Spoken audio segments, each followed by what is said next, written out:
Okay, so I was raised in a Christian family. My mother and father were what any child would long for as parents. They were both very loving and caring. My father worked in construction as an electrician and was a member of the IBEW. With this came many times in my childhood that he was not around due to work. I'll reflect back on this because in my later years, the same was true for my family. Being raised in a church-going environment, I went to church on Sundays. At an early age of around 10 years old, I was baptized. I, at the time, believed in God and Jesus dying on the cross and being resurrected to forgive me of my sins. But being so young, I didn't have a grasp of just how much this meant and what it was truly all about. I have 3 older brothers. As I got into my early teens, the oldest was out of college, married, and teaching high school. The next oldest was attending college, so I didn't see either of them often. My brother, 4 years older than me, was staying at home. I had several friends that I hung around and did all the normal things kids do, playing ball, cops and robbers, kick the can, if any of you remember kick the can, and riding bikes. Life was good, and so was school, and being in the band. Yeah, I played the trumpet, so I guess I was full of hot air even back then. Somewhere along the way, I began to think differently. My brother that was still staying at home was now in a rock and roll band. How cool. As time went on, I would think, I want to live like him. I mean, he seemed to have it all. Playing in nightclubs, partying, driving a van, coming and going pretty much as he pleased. Then I remember one day finding some marijuana in his room. This really frightened me. And I recall telling my parents about it. While I didn't know what was said, you can rest assured it wasn't pleasant. My brother was very upset with me, and I couldn't understand why he was upset, why he was mad. A couple years later, I smoked my first cigarette. Not able to inhale, I thought, what's so good about this? But most of my friends were smoking, and I wanted to fit in. This continued, and yes, I finally figured out the art of inhaling. I was one of them now. At 15, I was now working after school and weekends at Burger King and making my own money and able to get what I wanted. I can remember having my first drink. Wow, this was great. I now have a job, I can smoke, drink. Maybe in a few years I can get in a rock and roll band and drive around in a van. The drinking continued, and I found that whenever I was down or worried, just a few drinks, and I would forget about all that was worrying me, at least for a little while.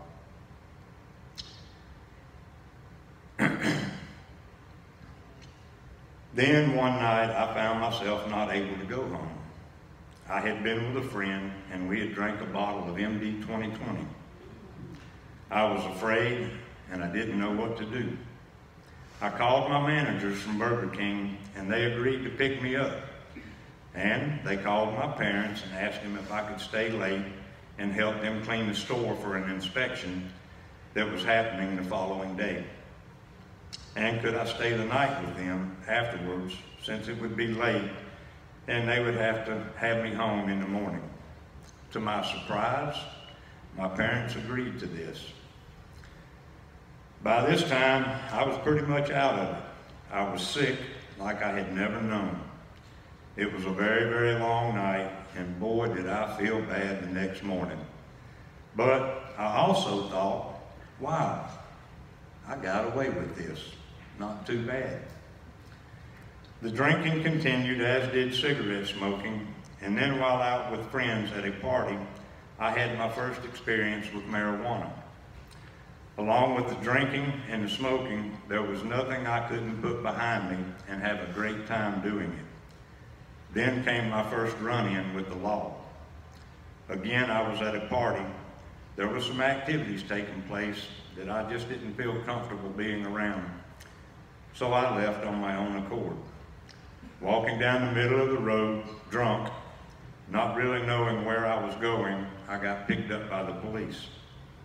My dad was called at home, and he came out where they had me. I was taken to the station, arrested for public drunkenness, and I was released to my dad, and nothing more was ever done concerning this incident. So again, not that bad, right? I can remember thinking, wow, why did I ever tell on my brother? I mean, hey, this was awesome. I could not wait for the opportunity to tell him about my experience. During a family reunion, I got that opportunity at Achia Hall State Park in Alabama, which was put together by my mother. A lot of my aunts and my uncles and cousins, as well as my immediate family, were there. We had a wonderful time, and I took the opportunity to let him in on my doings. And yes, we smoked together. Shortly after turning 16, I thought, look out world, here I come. I had began making excuses not to attend church and would often on Saturdays say I was spending the night at friend's house and would have my brother pick me up somewhere, and I would go with him to the nightclub they were playing in. I was now experimenting with various other drugs. While never using a needle, there wasn't much else I wasn't doing or trying. After my 10th grade year in school, we moved to Alabama. Just my parents and I. My brother took over the rent on the house and remained in Atlanta.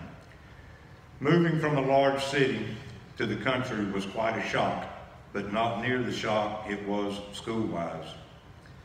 But finding what I had become so accustomed to was no big obstacle. Now came my second run-in with the law. At the age of 16, I was charged with second-degree burglary after breaking into an elementary school, not actually taking anything, but just the same, I was arrested the following day. This completely devastated my parents, and especially my mom.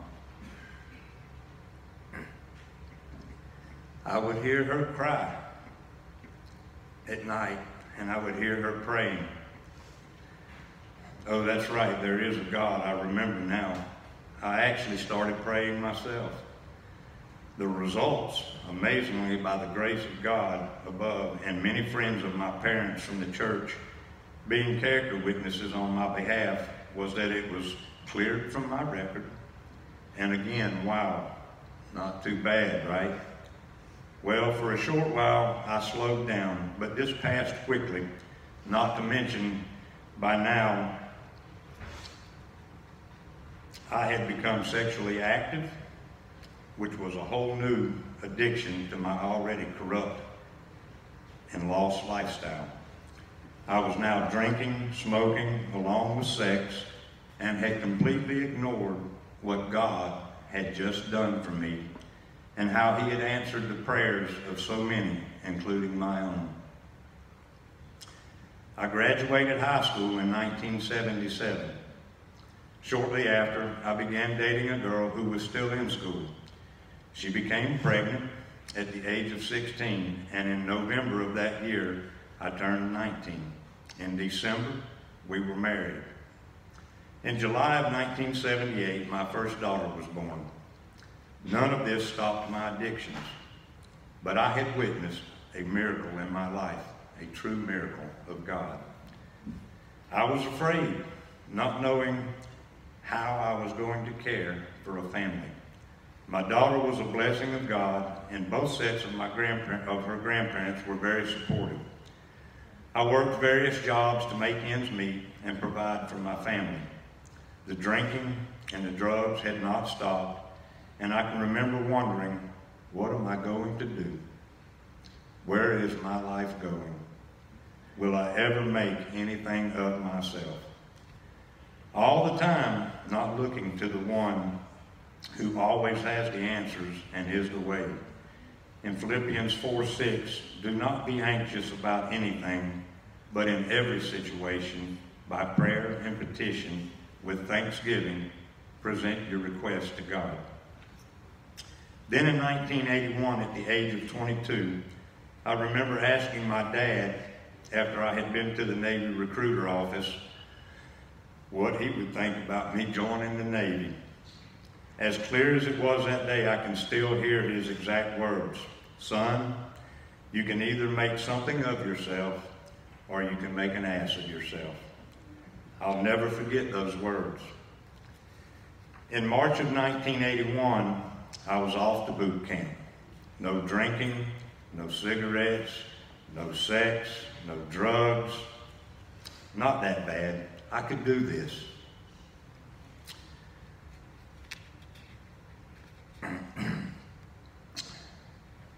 But the one thing I hadn't put back in my life was God. After boot camp, the drinking picked up right where it had left off. I was now stationed in Groton, Connecticut, as I had volunteered for the submarine service. It was here in Groton in 1982 that God brought a second miracle to me, my son. I can remember watching him be born and realizing that this was another blessing given by God above. I, by this time, had completely let go of marijuana as it was too risky, but the alcohol was a bigger part of my life than ever before. And what is the saying? One vice to replace another. While I had let go of the drugs, now being aboard a U.S. naval submarine, my exposure to porn was escalated. As my addiction to porn and the power of Satan had a grasp on me, lust began to really set in. I would find myself often with another woman when ports that we pulled into. I didn't think anything was wrong. Who was I hurting? No one knew but me. Sex had quickly replaced my use of drugs. In 1986, while stationed in Charleston, South Carolina, God, yet again, gave me a third miracle, my youngest daughter. While it was unfortunate that I was deployed when she was born, I still remember thanking God. She was somewhere around 2 or 3 months old the first time I was able to see her or hold her. I now had 3 wonderful children, and they were my world. Having this blessing wasn't enough. My drinking and sexual addiction were in full force. No one knew. So who was I hurting? I spent just over 20 years in the United States Navy submarine service. I retired in 2001. I'll never forget my rehearsal, as it was on September the 11th of 2001. I will never forget how I almost pulled my request for retirement, but I was encouraged by my peers and my superiors to move on with what I had decided on and to not let the actions of others affect my decision to retire. My children at this time were now 23, 19, and 15. My oldest daughter was married and had given me my first grandchild and was living in North Carolina. My son opted to remain in North Carolina, and we relocated back to Alabama, where my youngest daughter was now attending the huge giant school that I had graduated from, Houston County High. I worked for approximately 1.5 years as a security guard at the nuclear plant. And oh yes, my sexual addiction, struggles with lust, and my use of alcohol were still very much a part of my life. I would see other women whenever the opportunity presented itself. I would drink more than occasionally. And again, who was I hurting? They knew about my drinking, but my sexual activities were only known by me. So really, who was I hurting? In 2003, I switched jobs and began working in the electronics field with Doppler weather radar systems, which I truly loved. I was finally using all my military training in my career. My sexual addiction was at an all-time high. My job provided even more of an opportunity to live the lifestyle I was so caught up in. While on travel for work, I would often find myself with another woman, even if it meant paying for it. I eventually met a local woman, and my lust was now in complete control. After seeing her for over a year, I divorced my wife of over 33 years and moved in with her. I married her in January of 2012. Things were going pretty well. I was still working in a job I loved and able to continue my previous lifestyle. I was still drinking, but not as much during my time at home. But when on travel, the drinking was an everyday occurrence. It wasn't long, the activities of seeking women while on travel picked right back up. I can remember thinking, what is wrong with me? Why am I doing this? I would tell myself, this is the last time. It won't happen again. I would wonder, how would I feel if it were the other way around? The chat rooms continued, looking at porn online, and even though I had said the last time was the last, I would find myself with another woman. In recovery, we learn that insanity is doing the same things over and over, expecting a different result. My sexual addiction was much stronger than I could handle on my own, but I was too blind to realize this. Then came the third run-in with the law. This was a big one.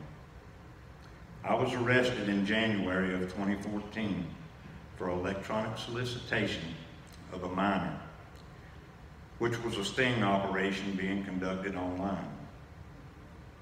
I was completely devastated. Not to mention, this put a major strain on an already not so good marriage. Things were never really great, and this just added fuel to an already tense situation. My sentencing was not passed down for over a year from my arrest date. I had started praying frequently. God, oh yes, in time of need, where are you, God? The thing is that God is always there, not just when we need him. You'll see up on the screen Wednesday at work, God put something on my heart and I couldn't find it. And I texted my daughter and I said, Kim, there's something about walking in the sand, and God keeps telling me this, and I just don't know what it is. And she says, Dad, your mom had that on her coffee table. So she sent me a copy of Footprints in the Sand. I'd like to take this time to read that. One night, a man had a dream. He dreamed he was walking along the beach with the Lord. Across the sky flashed scenes from his life. For each scene, he noticed two sets of footprints in the sand, one belonging to him and the other to the Lord. When the last scene of his life flashed before him, he looked back at the footprints in the sand. He noticed that many times along the path of his life, there was only one set of footprints. He also noticed that it happened at the very lowest and saddest times of his life. This reality bothered him, and he questioned the Lord about it. Lord, you said that once I decided to follow you, you'd walk with me all the way. But I have noticed that during the most troublesome times in my life, there is only one set of footprints. I don't understand why, when I needed you most, you would leave me. The Lord replied, my son, my precious child, I love you, and I would never leave you. During your times of trial and suffering, when you see only one set of footprints, it was then that I carried you.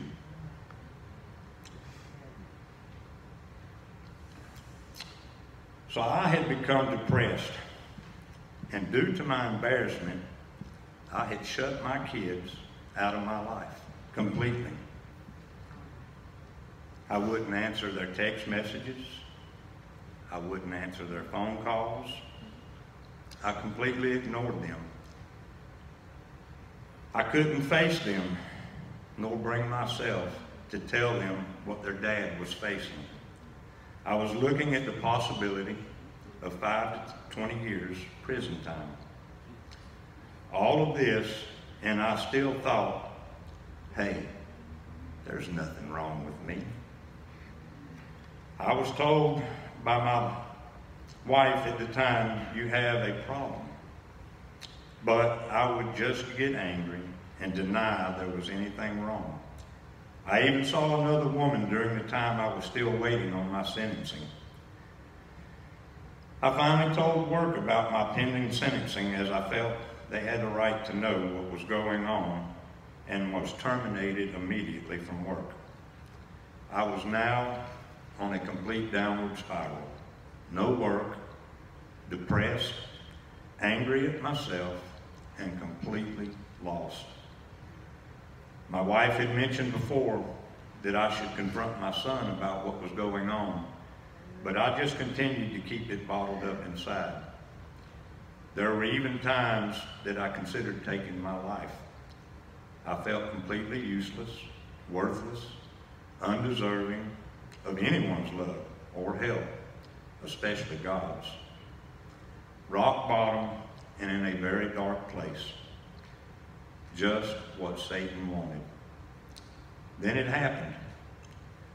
One morning I got up early and getting in the living room with a million things running through my head. What was going to become of me? How can I ever confront my children whom I've missed so much, and my grandchildren? I was praying that somehow my children would somehow be able to accept me back after all that I had done. Not to mention that by now the marriage was not going well and eventually ended in a divorce. Could I really expect anything different? There is pleasure in sin for a season, but in the end it brings death. Hebrews 11:25, choosing rather to suffer affliction with the people of God than to enjoy the pleasures of sin for a season. I was the one responsible for my actions. Then it happened. I turned and I looked behind me. There was a curio cabinet which had a lot of items that I had purchased from many places overseas for my wife. And one of the items was a very nice leather Bible from Israel. It was like the Bible was completely lit up from an unknown source of light. I began crying out of control, and I dropped to the floor, and I began to pray to God to forgive me. And for the first time, not saying, who am I hurting, but admitting to myself that I had a problem. I didn't know how to go about fixing any of this, but I knew I needed God. My wife had got up and I told her I was sorry and wanted her forgiveness, and that I wanted to tell my children, and that I was going to text my son. This time I did. I sent him a text on November 24th of 2015, telling him I wanted to speak with him and that I couldn't think of anyone else to console him. He agreed, and we met in Dothan. I was a complete mess, unable to control my emotions, but I was able to get out all that I wanted and for so long needed to say. Then, what happened next touched me in a way that I will never, ever forget. My son took my hand and he asked if he could pray for me. No way was I going to say no. Keeping in mind that what I still remembered of him was that he did not believe in God. Yes, God is still in the business of miracles. He also asked if I would like to come to see all Celebrate Recovery, which was the next night, which I agreed to. So the next night, or the next thing I did was to go tell my two daughters and confide to each of them separately. I did all this, and the one fact that I left out, they all three already knew about my conviction and that their dad was now a felon. But they had all three been praying for me this whole time. And yes, they each took my hand and prayed for me separately. Something I will never forget. The next night I walked into the doors of Celebrate Recovery after sitting in the parking lot for a good 15 minutes, thinking, there's nothing in here for me. Knowing nothing about Celebrate Recovery, I went in because I had told my son that I would. It was this night that I opened up to the ministry leader at the time, which was James, and he became my sponsor. I then walked into the beginning of the program that night and witnessed my son now leading the worship team and opening up in prayer. All I could do was weep, and weep I did. So, that brings me to the victory part, and yes, there is victory. God has blessed me with 3 loving children. He has provided me with a job that has Christian morals, surrounded me with brothers and sisters of Christ, but more importantly, God has forgiven me of my sins. I have worked the steps of Celebrate Recovery and utilized my sponsor and my accountability partners. Was it easy? No. But with a sponsor and God's love, all things are possible. Philippians 4:13 tells us, I can do all things through him who gives me strength. My hardest part was the forgiving part. I could not forgive myself. I remember my sponsor asking, who are you? I just didn't get what he was asking. But he finally got through my thick head. And he asked me again, has God forgiven me? And I said, yes. Then he said, again then, who are you? If God forgave me, then who am I not to forgive myself? Not only do I now have a new life in Jesus Christ, but for the first time in my life, I understand now that you can have a relationship with Jesus. I turned my life over to God and have since joined Harvest Church. I had rededicated my life to Christ and I was rebaptized.